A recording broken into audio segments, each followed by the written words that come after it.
Welcome to Behind the Muscle podcast. Today's guest is an NPC bodybuilder. Today's guest is Dom Triveline. Dom, welcome back to the podcast, man. Hey man, thanks for having me back on. I appreciate it. For sure, dude. Really excited to chop it up with you. Kind of before you and I get into our conversation, Dom, I just want to let everybody know that's listening to this episode with Dom or is watching this episode. Dom is a previous guest on Behind the Muscle podcast. So if you kind of want to hear the normal, typical, full bodybuilding story, full life story of Dom's, go back to episode 66. He was on here last November 2021, and you can kind of catch the full story of Dom, how he kind of grew up, some of those struggles when he was younger, how we got into bodybuilding and kind of, again, that full story. But today, Dom and I are just going to be discussing his prep for North Americans, kind of just talking shop, and really excited about it. So thank you for all of you for tuning in, watching this episode with Dom. All right, Dom. So the last time we chatted, man, for the podcast was in November. Why don't you talk to us a little bit about, how 2021 went for you in terms of competing, and just kind of like bring us up to speed in terms of life. I know you were down in Florida for a little bit, got your real estate license. Why don't you just kind of bring us up to speed just a little bit from the end of last year up to this point? Yeah, so we did North Americans last year. Ended up taking third place. It was a very disappointing day, as a lot of people know. We had thought that I had won because I was dead center first call out, was never moved. They rejudged, which they rarely do at the night show. So I ended up taking third. And then pretty much from what changed is, well, the day after the show, I got engaged, which was pretty cool. And then literally the day following that, I was back in the gym 6 days a week from that Monday, because the show was Friday. So that Monday all the way up to Christmas. And I was at the gym 6 days a week.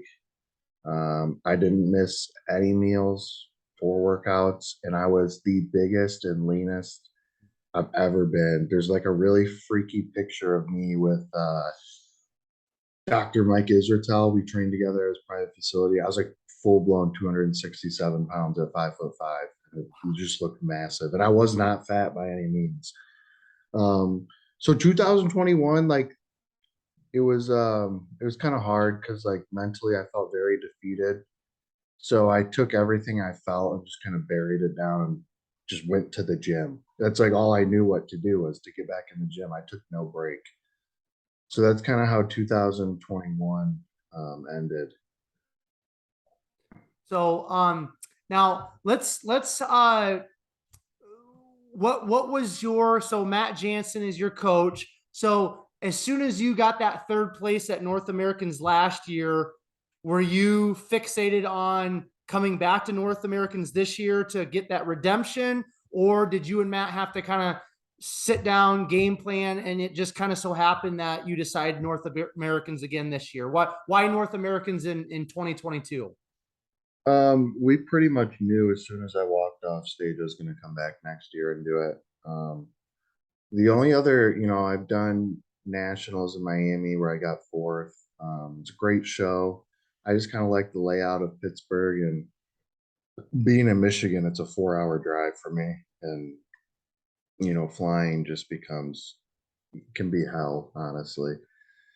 So it's very convenient, but I also like, they just do men's bodybuilding on one day only and men's bodybuilding only. So, and it's not a 2-day show. So we just knew that was what we were going to do. It's going to give me enough time to make improvements. And I just I wouldn't have been ready to do USA's mentally, but we'll dive into that in a little bit. Yeah, no, that's cool. That's cool. Now, what, coming out of that third place at North Americans last year, what are some of the body parts or areas of your physique that, maybe you got the judges' feedback, maybe just from your own perspective, Matt's perspective, what have you really been focusing on over the last year to dial in your physique so that it's undeniable? So that's kind of the funny thing. So after the show, we went to the judges right away, me and Matt together, because we didn't understand, the placing.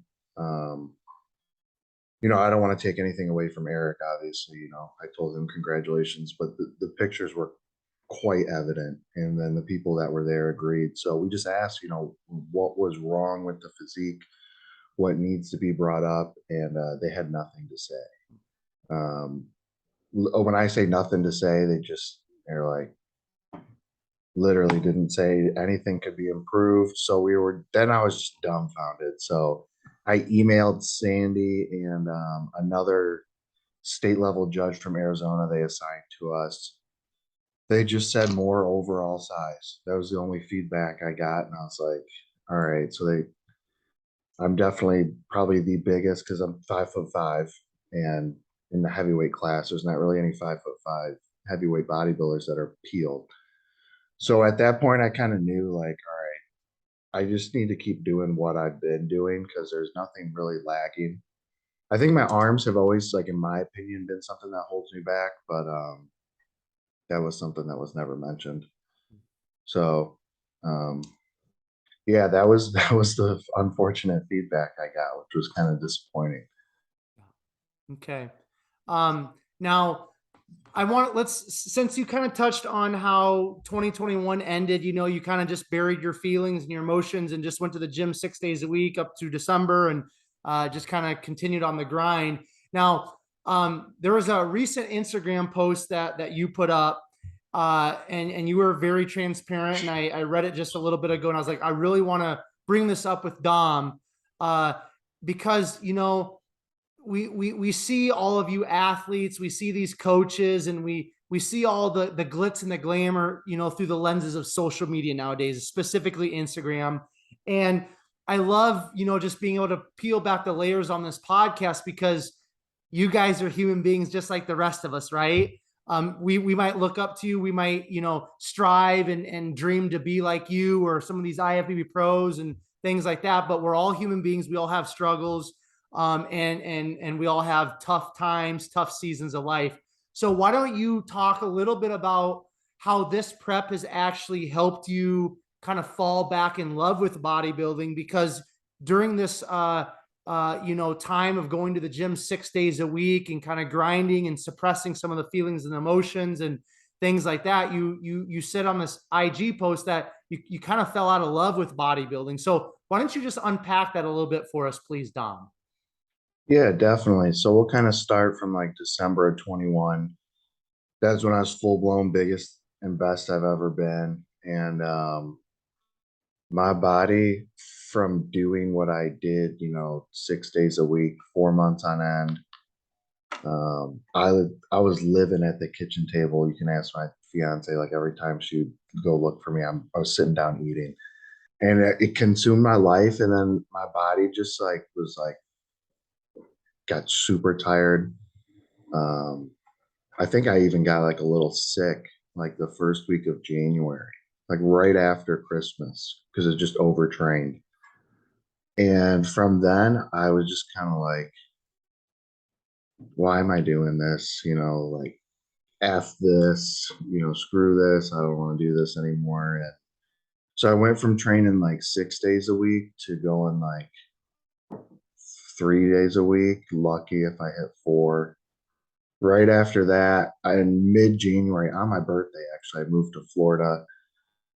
And, I was down there completely alone, which was probably terrible timing with my mental state at that point, because my fiance's up here in Michigan, figuring out what she's doing with work or school, and I'm literally down there by myself. So now I like stopped going to the gym completely, and I'm eating like 3 meals a day. And I lived across the street from a great gym, Busybody, and I was a 20-minute drive to Revive where Matt was, and dude, I couldn't get myself to go to the gym anymore. And I'm like, I don't want to do this. So I was eating like 3 meals a day.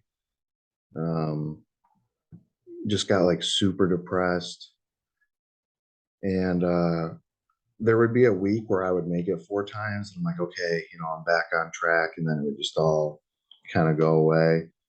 And I remember my fiance came down to visit probably in February, and we went to the gym together, and we did like one exercise, and I'm like, I just want to go home, and I don't want to bodybuild ever again. I'm like, I'm not doing North Americans, like I'm done. Um, I don't know why I'm doing this. I'm not cut out to do this. And I think she knew deep down that wasn't true, but that's pretty much like I went from going 100 to 0 from January all the way up until like a week before I started prep. Mm. So I went from like a full blown, 265. Well, for those of you that don't know, I ended up having to move back from Florida, that was really hard mentally. That kind of discouraged me from like doing anything at all. So that was really hard. I came back in like at the end of March, early April, and it was just a big change because my mood drastically changes. Like I'm a different person in Florida than I am here in Michigan. It's just, to be very frank, I hate living here. It's dark, it's cold, it's depressing, and that kind of like added on to everything I was feeling. So, we get back, and I have a roommate who used to be my training partner for years, like one of my good friends, hardest working dude ever. He's like, bro, you got to do it. You got to get to the gym. Let's like at least go 2 times this week. And I think I'm like 17 weeks out. I'm like, all right, we're gonna do it. So I was started prep at 247. I'm down 20 pounds. I looked not good, like very soft. My strength is terrible. So like the first month in the gym, well, the first week was rough in prep.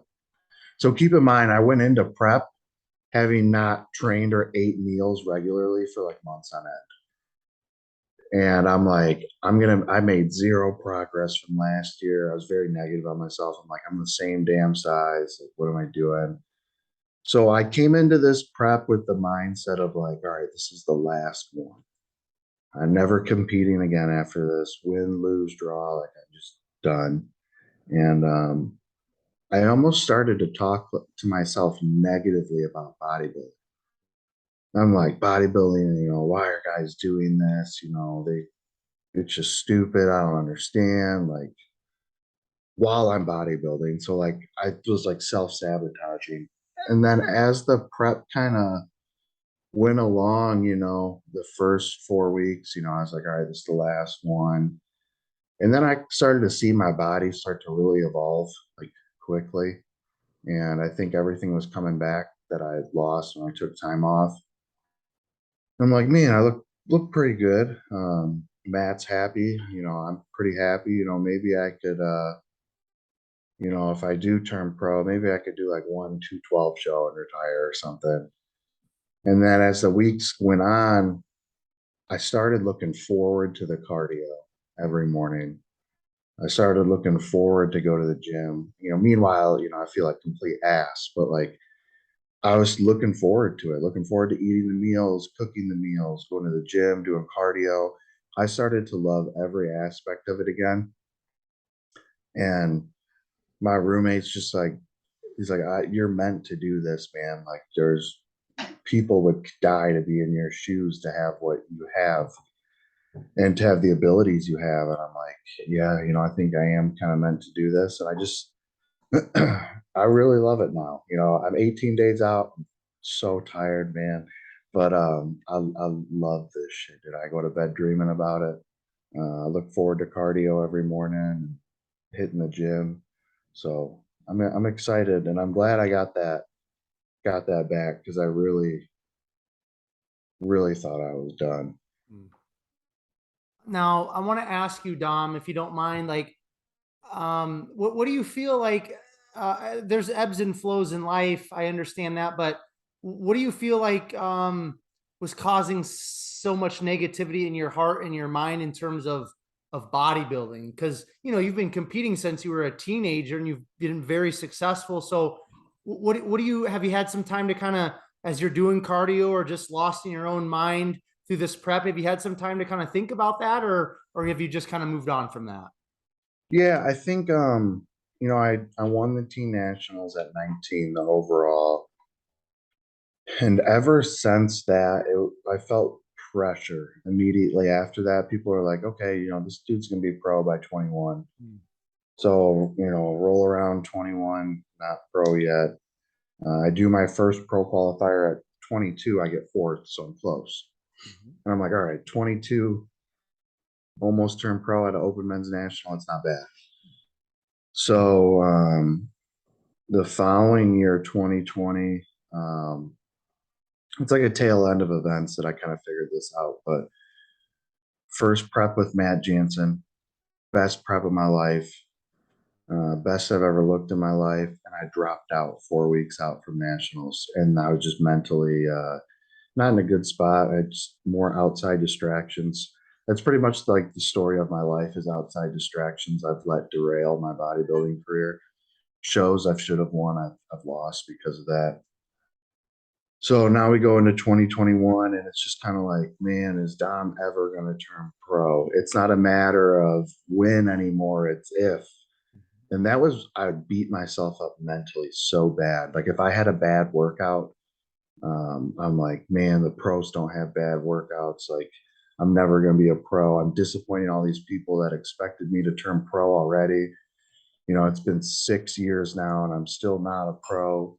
So people give up on me, don't think I can do it. So just a lot of mental self-sabotaging, but I felt like pressure that may not even be there, you know, that I'm just making up in my head that like, I should have already been pro a while ago and I'm not. So that was kind of like, I was like, I'm never going to be pro. Like, dude, I don't have what it takes. I'm just done. And I think that's kind of what I got to. I also think like, you know, living down there by myself was hard. I pretty much had no communication with anyone, which was rough. So why don't we talk about Matt Jansen here for a minute?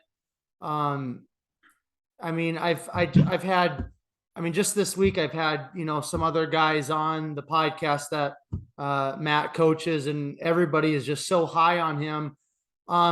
How has he approached you? Because in our previous episode, you were pretty transparent about, you know, when you dropped out of the competition or that prep in 2020, and you know, you kind of just walked away from Matt, and then you kind of came back to him, and things like that. So what has Matt meant to you? How has he kind of helped maybe navigate you through you know, just some of your tougher times, if he has? He's just been very understanding. You know, I have the best part about this, I have full trust in Matt. You know, I do whatever he says and I know it's going to work. You can see his track record's pretty incredible. Last year was probably like one of the worst preps of my life. Like I missed multiple meals, multiple workouts, and I like just a god awful prep, and I still end up third in North Americas. And I'm like, if Matt can do that, you know, to me, like imagine when we're 100% on, which is this year. So I also realized I've never, you know, I've worked with a couple other coaches. No one even comes close to the detail that Matt puts in his plans, the attention to detail, the following up. I mean,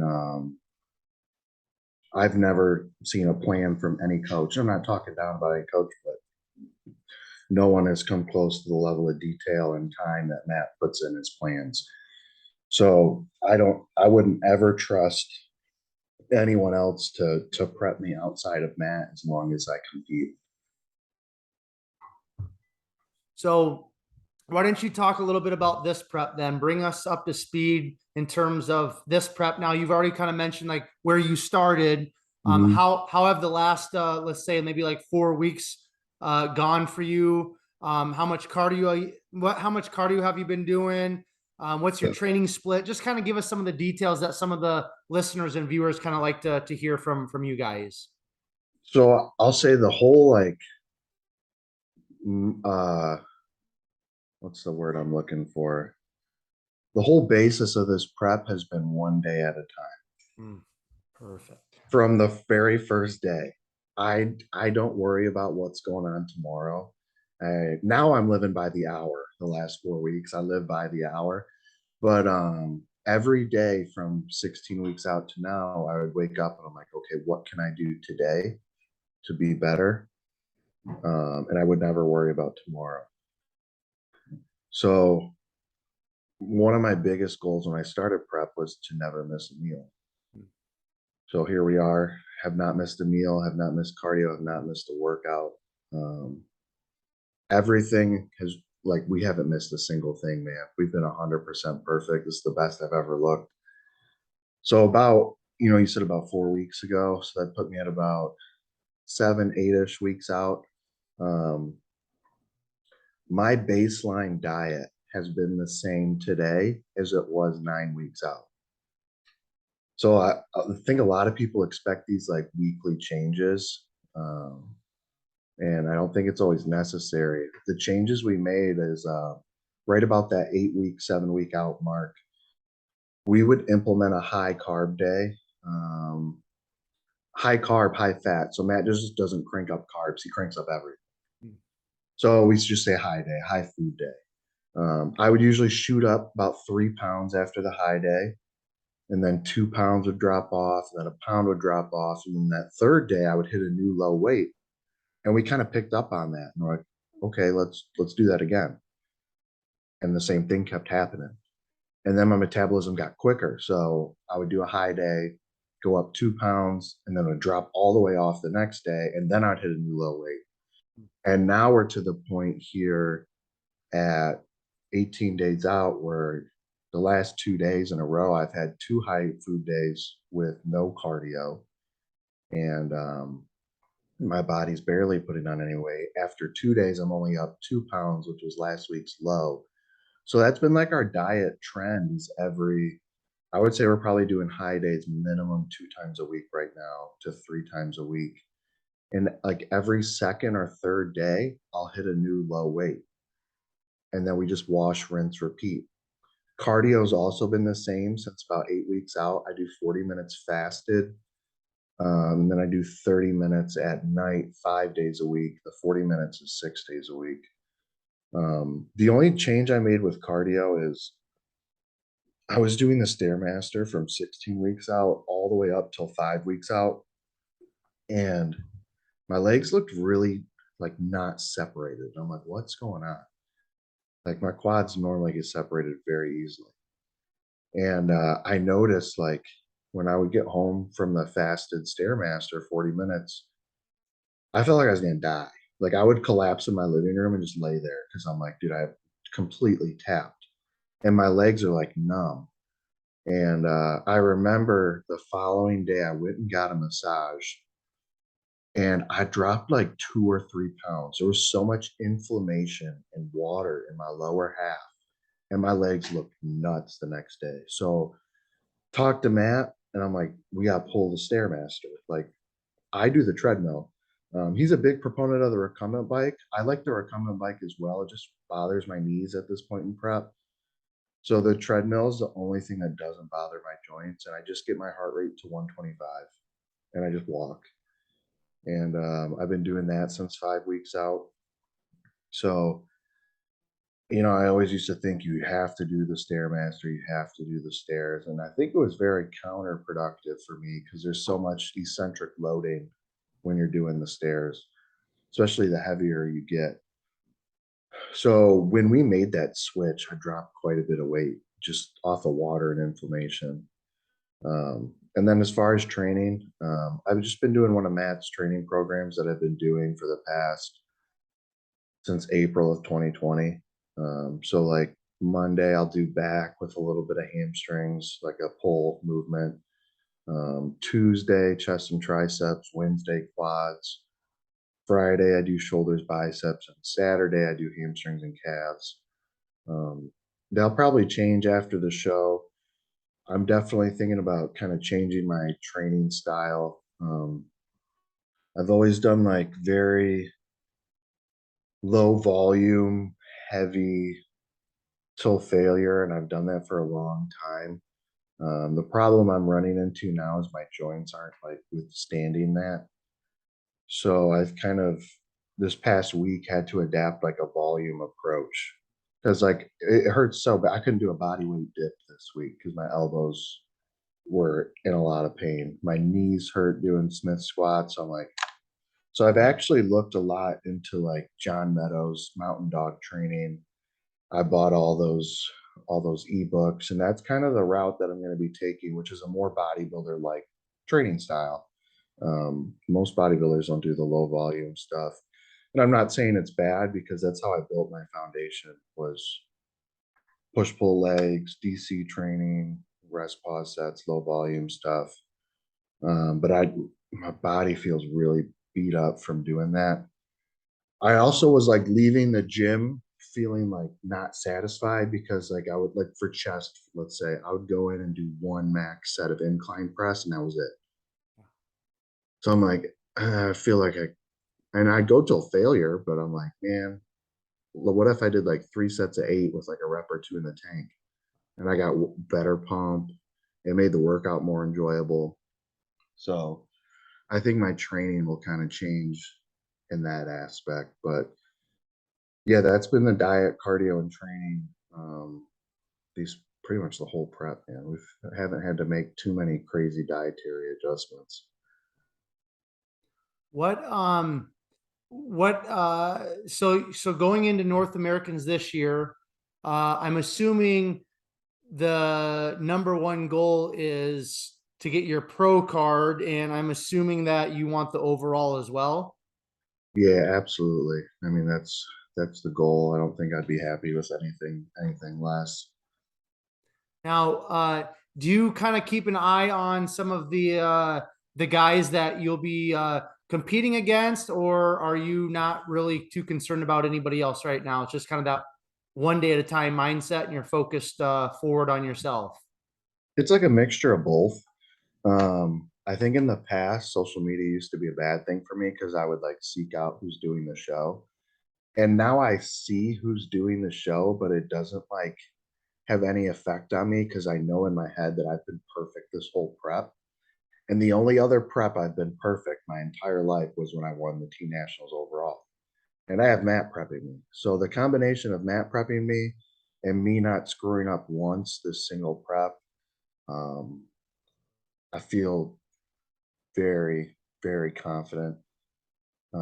I've seen a lot of middleweights and a lot of super heavies. I have not, and some light heavies, but have not seen a lot of heavies doing it, like a handful. Um, but not sounding arrogant or anything. I haven't seen anyone that I don't think I can't go toe to toe with. So What do I feel you? Oh, go very ahead. I'm good. sorry. No, Go I ahead.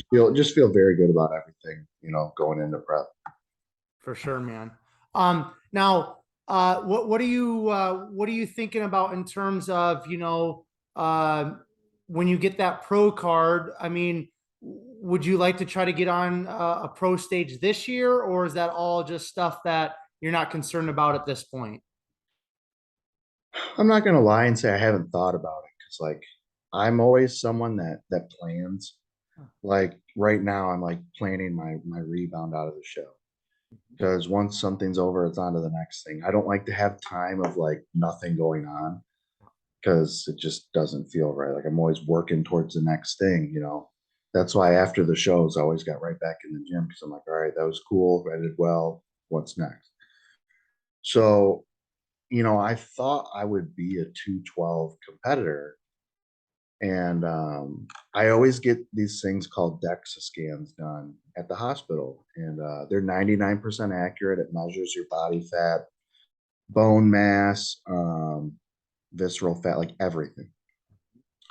So I went about 2 weeks ago and I was 226 pounds and I came back at 6% body fat. I was like, That's pretty good for 226 at 5'5". Like, that's pretty big, dude. And I asked the guy, I'm like, so how much would I weigh if I had no body fat? And he's like, you'd be 213 and a half pounds. And I'm like, so I would have to lose muscle to do the 212, and I don't want to lose muscle. And then I just kind of thought about it from an age perspective. Like, I'm 25. Um, I would, I want to do the open, but I know I would need minimum 2 years of off-season work.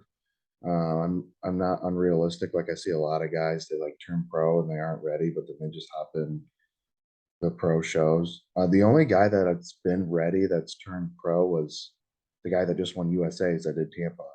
Stuart. Yeah, Stewart. I mean, he's pretty pro ready. I mean, he's big, thick dude. So I was not surprised to see him do that. But I see a lot of guys, they turn pro and they jump right into it. And I was thinking, I'm also getting married next May in the peak of the competitive season. So trying to do a 212 show next year just would be out of the question. Competing at all next year would really be out of the question because I'm not trying to diet into my wedding or right after the wedding. I think my wedding's the weekend of the New York Pro. So like peak competitive season. So I know for sure now I have a year off. What if I do a second year? Um, I think I could be competitive in the open. You know, I saw Martin Fitzwater do very well. He should have won the Texas Pro. Unfortunately, he didn't, which it is what it is, but I had him winning. I've competed against Martin at junior nationals, and I know if Martin's up there doing what he's doing, I can do the same. So that gave me a lot of hope. And congrats to him as well. But yeah, definitely leaning towards the open. I mean, a 2 year off season puts me at 27 years old. So I'm a true believer. You hit your prime in bodybuilding around 29 to 31. That's where these Olympia guys are at. Minus, I think Nick's just turned 28, but little different story. But like Hunter, Ian, a lot of these guys are in their late 20s, early 30s. How far do you want to take this bodybuilding thing before you officially walk away from the competing aspect of it? What's your long-term ultimate goal, or something that, man, you kind of think about, like, if I could do that on a bodybuilding stage or accomplish this before I'm done with it, that would be pretty cool. What are those thoughts that you have, Dom?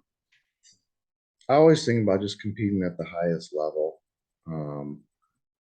I'm not real. I am realistic in the fact that if like I was realized I did a few pro shows and like I was not competitive to be at an Arnold, a New York Pro, or a Olympia level, like I'd probably shut things down. But I think it takes time. So just kind of going with it. You know, I think once I did turn pro and I go to do my first pro show, I would want to win like a tier 3 show and then do a tier 2 show and then do a tier 1 show and just kind of work. You got to work your way up the ranks again, just like how we did as amateurs.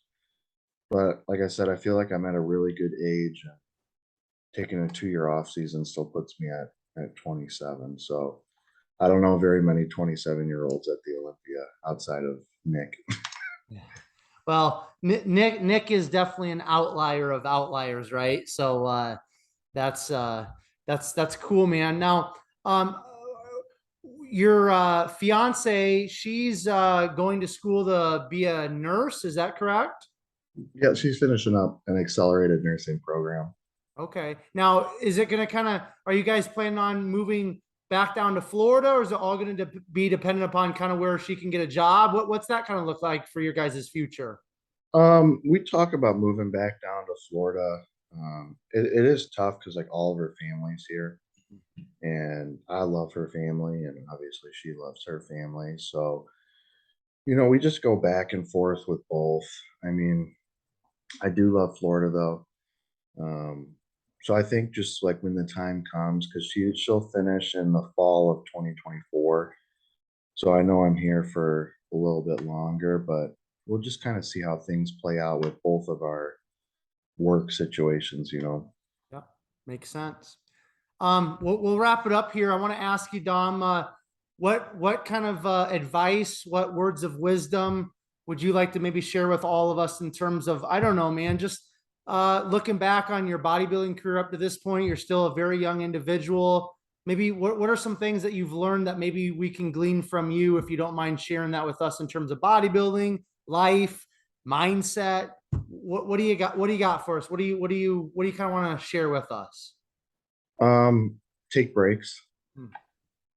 I will say from the age of like 15 to like 21, 22, I don't think I ever took a week off the gym, Wow. like ever. But that's all I knew at that point.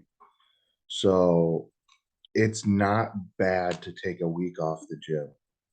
Maybe you take 2 weeks off. You're not gonna dwindle away. But if there's one thing I've learned, the more advanced I get, we cannot go balls to the wall year round. I don't care how mentally strong, tough you think you are, the body will eventually need a break. And I'm not talking about a break what I did where I just got all depressed and stopped going to the gym for fucking 4 months. That's not what I mean. I'm just talking about like you just train really hard in an off-season training cycle for like 16 weeks. Dude, it's probably a good idea to take a week off or 2 weeks off. Your body's probably going to thank you and you're going to come back better. So, and I feel like that comes with maturity as you get more experience to taking time off. Because, you know, when you're younger, you want to go to the gym every day. And now it's just like, dude, I could not go to the gym 6 days a week. My body would hate that. Like, I get so sore. So that would be one thing, you know, bodybuilding related is take breaks. You know, I think another thing is something that my prep's been so successful this year has been like a lifestyle thing, is like just eliminating any negativity, any distractions in life, because that'll derail all your progress. I can tell you so many stories about each show about certain outside distractions that have derailed every one of my preps and has caused me to lose. So this has been the first prep where like I haven't had any bullshit per se go on. Like I've just been able to prep and I take it one day at a time. I love it, man. Are you back up there in the Dearborn, Michigan area? Where are you training at? Where are you in the Dearborn area or somewhere else now? So her parents are in Dearborn, so that's where I'm at. We got a townhouse in Novi. We're just waiting for it to move in, which will be like early September. Um, so as soon as that's done, we get to move in pretty much like 2 weeks after the show. And then I got to find a gym out there to train because there's a powerhouse Novi, and it's 70,000 square feet. It's huge, but they have 13,000 members, and most of those members are sitting there texting on machines, and it's the whole like Gymshark crew. And that's the only thing, you know, about being back up here that sucks, is finding like there's not a whole lot of good gyms without me having to travel 45 minutes to an hour. Um, I really wish I had my own training facility, but no, we'll be over in the Novi area for the foreseeable future. Good deal, man. Yeah, I know I told you this last time, but I lived in Detroit, you know, back in 2014, and actually worked at the I think it's the is it Fairline or something mall there in Dearborn. Airlane Mall. Yeah. I That's worked at, like 5 minutes from where I'm at right really, yeah, because now. I worked at the J.C. Penney's there for a Christmas season, and at the time there was a gym in the mall, and I think you said it's a powerhouse gym now in that mall, right? Yeah, right above JC Penney's is a powerhouse. Yeah. I thought it was so cool, man. I'm like, dude, I go to work at the mall and there's actually a gym in the mall. I'd never seen or heard of anything like it. You know, it wasn't a powerhouse at the time. I can't remember, like an LA Fitness, I think, when I was there, but Yeah, I think it was like a Bally's or LA or yeah, something. something. Yeah. About, I think it was 3 years ago. They just made it a powerhouse. Okay. Okay. One of the guys that owns a bunch of powerhouses here in Michigan opened it, so he owns quite a few. Okay. They actually just opened a new powerhouse right by where I'm moving to. It's going to open in this fall, so maybe we'll check that out as well. Powerhouse just isn't the same as what it used to be, That- unfortunately. That's kind of what I was going to ask you, because I trained at the original powerhouse there On in Highland Point. Park, What's that? in Highland Park, Yeah, yeah. I mean, that's about as rough and rugged as it gets, man. it's pretty Like, ghetto, man. It's pretty hardcore. oh, I wouldn't walk in there alone, dude. I would have some security walking in there. It is not a good area. There's burnt down buildings, shootings. It's Oh like yeah, the worst of the worst areas. But it's a cool historic place. Man. You yeah. got pictures of all over the wall, like Ron Love, the Davishes. The Will Davish, the oldest guy, he still goes to Powerhouse Novi every morning and works out.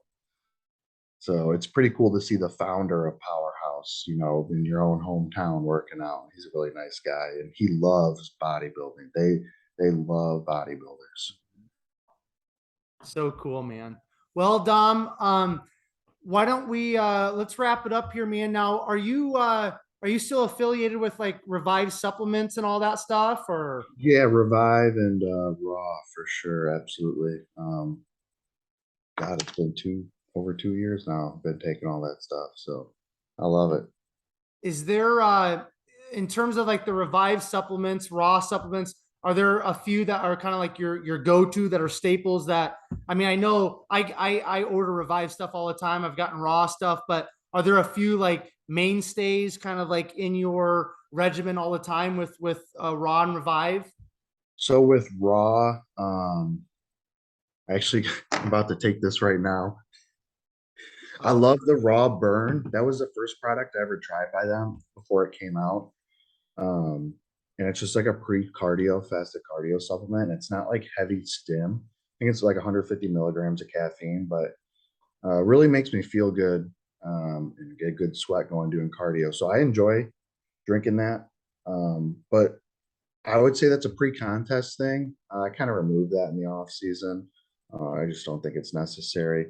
But like year-round staples is the essential amino acids, the creatine, and the pump. I use the pump, or I started using the Chris Bumstead Savage because it's got caffeine in it because I'm like dead tired.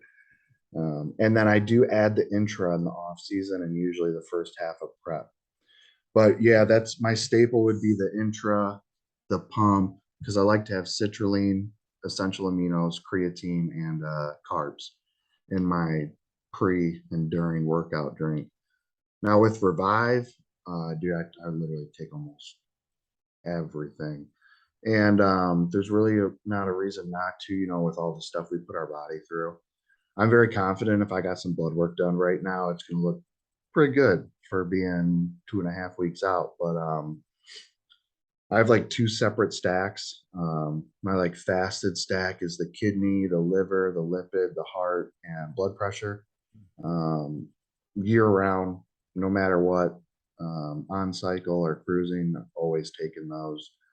Then I got my digestive stack, which this has been huge for me because I guess that's one thing we could actually kind of talk about real quick, if you don't mind, before go we for it. Go for it. people ask me about this all the time. But I take the fiber, and the chocolate fiber is absolutely delicious. It's like having a treat during prep. It's so good. The GI and glutamine. Take those three in the morning. So, but to get on to the digestion, over the years, it is known that I have some like, serious stomach distension at times, and it's bad. And people are like, "Oh, abdominal control, train your abs." People think it's like gear, and at about 6 weeks out, this happens every prep. And I actually posted about this the other day, and a lot of people responded saying they had the same issue. Internally, when I get to a certain body fat, usually 6% and under, it is very, very difficult for me to go to the bathroom. And that's why like the top abs look really good. And then people are like, why is this lower stomach like bloated out?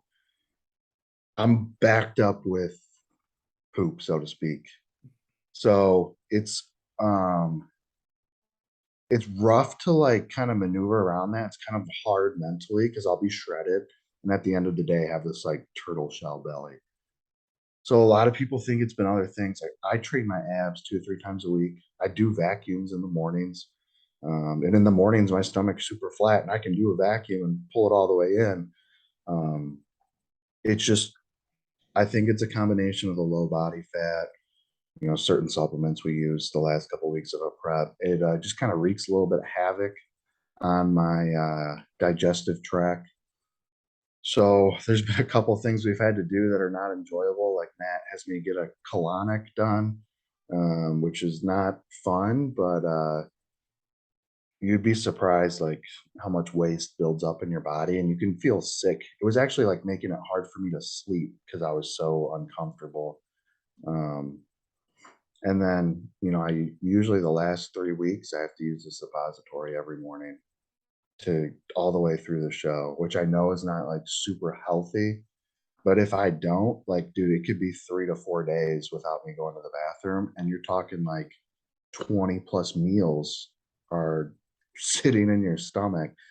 So that I just want to clarify there when that's where the stomach distension has always came from. I mean, and it's never a problem any other time of the year besides the last 6 weeks of the show. Now, obviously during the off season, I have some distension, but I also eat enough for a family of 5 every single day. So that's pretty normal. Yeah. Now, you mentioned like the Revive fiber and the glutamine and the GI plus. Is that a combination that you found to be helpful with getting kind of the bowels moving and all that stuff? Yeah, so we kind of started with one thing at a time. So we just started with the GI, worked good. Then we're kind of like, I also don't have like any fiber in my diet whatsoever. Because when you're prepping, man, like you got to remove, like, you're not going to hit everything you need to have. So we added in the fiber, and that helped even more. And the glutamine was kind of the icing on the cake. I will say the two most important are the GI and the fiber. So we just started with like one thing at a time, found what worked, added something else in, it worked better. Um, but those are year-round staples. Like couldn't imagine taking a break from those. Another big thing with digestion is hydration. So I got to drink at least 6 liters of water a day minimum to keep everything kind of flowing. And then as far as the rest of the Revive supplements, the other part of my stack is like turmeric, omegas, which should be a staple, K2D3, which should be a staple with everyone. I really like the glucose RX. So I take that with every carb meal. That has berberine in it. If you take all 6 caps a day, 1,500 milligrams of berberine, which is going to help. I always tell people, I'm like, think about it like an over-the-counter metformin without the nasty side effects from metformin. So it really does a good job with that as well. And then just some other odd end things, like I take the immune multivitamin, the prostate, not that I need the prostate, but all preventative measures for what we put our body through. So that's been, I will say, like working with my previous coach, like I took no vitamins at all, no digestive supplements. I was having the bowel issues and I just always felt like crap. And when I switched over to Matt, God, it's been be 3 years in December. Our like first focus was just on like feeling healthy. And that was when Revive was slowly coming out. Started adding things in one by one, giving them biofeedback, and also doing blood work to make sure that like what I'm taking is actually benefiting me. Um, so like taking the kidney, making sure my GFR, my creatinine and stuff is normal. And also doing blood work on cycle. It makes no sense to do blood work when you're off a cycle. Of course, it's going to be good, obviously. But yeah, we just added things in one by one. We would just go off biofeedback and blood work to see what was working and what wasn't working. And I swear by these products, man. Every time I travel, I bring all of them with me. They come with me everywhere, man. I couldn't. It's like part of my routine, wake up, take my vitamins, take my digestive stack, like just kind of all there. Well, Dom, we're gonna end it there, man. What is your do you have a code for Raw and Revive? What is that? So people can use that and support you. Yeah, so my code for raw is just DOM20, DOM20. And then my code for revive is Dom Triv, so DOMTRIV. And that's Dom Triv 20 as well for No, just Dom Triv, no 20. oh, okay, perfect. But they're both 20% off, which is nice. Most of them are 10. So Yeah. Cool. All right, man. Hey, I just want to say thank you, Dom, so much for coming back on the podcast, dude. I want to tell you just right now, good luck in 18 days after North Americans. If you'd be down, I'd love to kind of get you back on the podcast, man. We'll talk kind of that experience with North Americans this year. Would that be okay with you?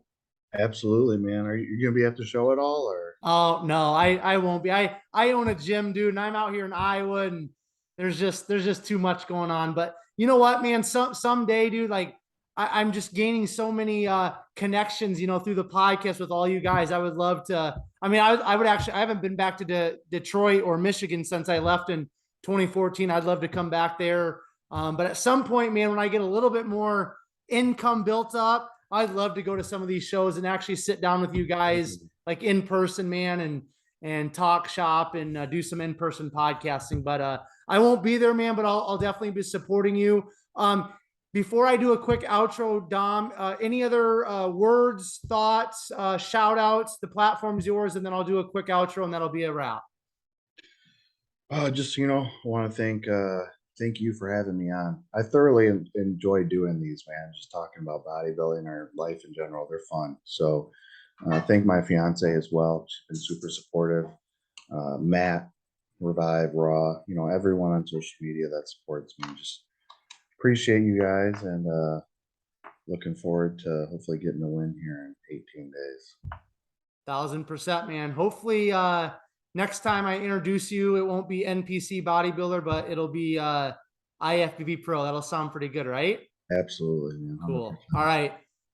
Thanks, Dom. All of you who are tuning in to another episode of Behind the Muscle Podcast. I just want to say I appreciate all of you. I value all of you, and thank you so much. If it wasn't for you, the podcast wouldn't exist. Quickly here as we wrap up this awesome conversation with Dom.